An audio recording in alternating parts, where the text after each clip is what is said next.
क्या दोनों क्या अजी बंसी का हो उठी अरे का कहता रे भाई और सांझ को साग सब्जी ना है साग सब्जी नहीं खे और नहीं खे जी इधर छोरा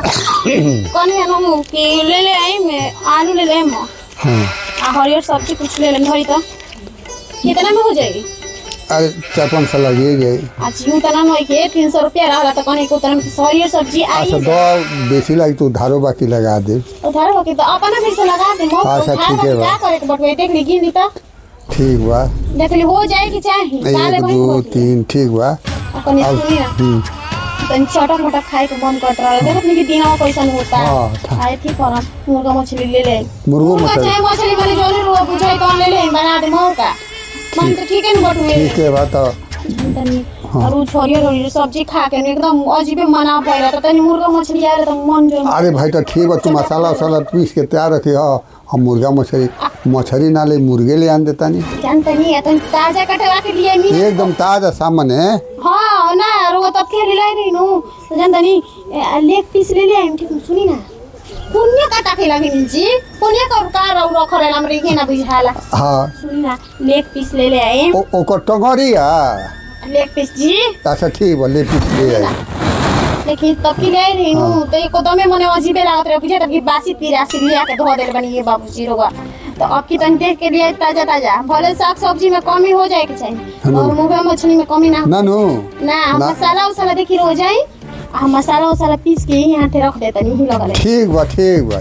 ध्यान में रख हमरा पता आ ओकरा पर मुर्गा पर तनी आज पुलावे बनी पुलाव रो खाए मन करता हां चल हम बना दें जीरा राइस बना दें हां ठीक बा हम जाते आराम से जाई हां जाते हैं ठीक बा ये पर के लिए रो बुलाइए जन ठीक बा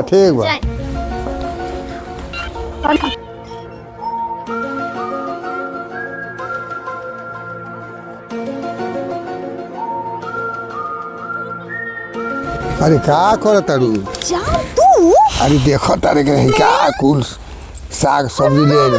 अरे हो हमरा खाती तहरा खाती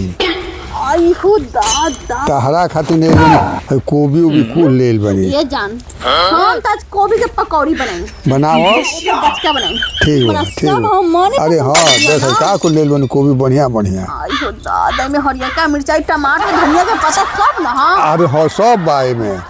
सुना हाँ बोलो हम बनाएंगे हाँ ना ठीक है रात के नहीं खा लिया रात के ना बनाएंगे दिन के बनाएंगे दिन में टहलते ही ना तो तू खा ले ठीक बा सुना हाँ कुछ दे देता माल पानी तो ठीक रहे अरे ठीक बा मालो ले ली हो अभी नहीं थे अरे तो बाजार में कैले बनी साँझ के आई तो दे दे चाहे कल है आई तो दे दे सच में जान तुम के कितना माने ला बहुत तरह का माने ला जुआबाज मरद हवन हां जा के चौक पर कहीं बैठ के 10 गो यार भरा के साथ जुआ खेलत हन हां अगर तू हवा कि हमके सब्जी लेके पैसा लेके दूध लेके दही लेके तुम घर में से दे अरे हम तार के तना मनबे करिला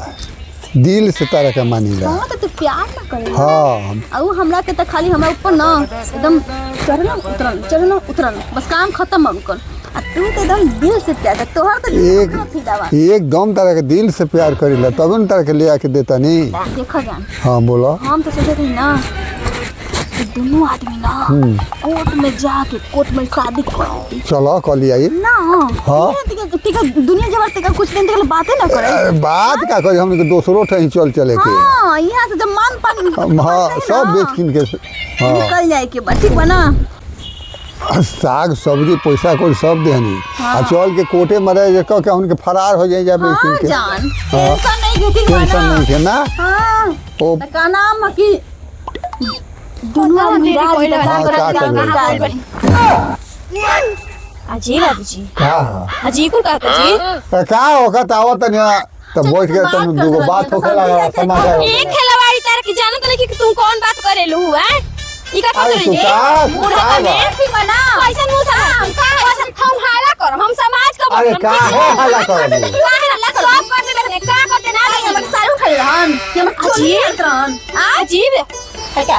ये सब्जी है कैसे सब्जी भाई नहीं हम लिए अरे भाई बाजार कर के हो दे ले रही है भाई हमार छोरा आई तो अरे तुम सही हो ना आई हो तो आई ने देखो आई बुढ़ा छोड़ी किना रोजी ऐसे छोड़ दी देखी छोटे का बात तुम सही कर अच्छा बुढ़ा ए भाई तुम नाम बोलो राजा का अभी छोड़ी बड़ी खराब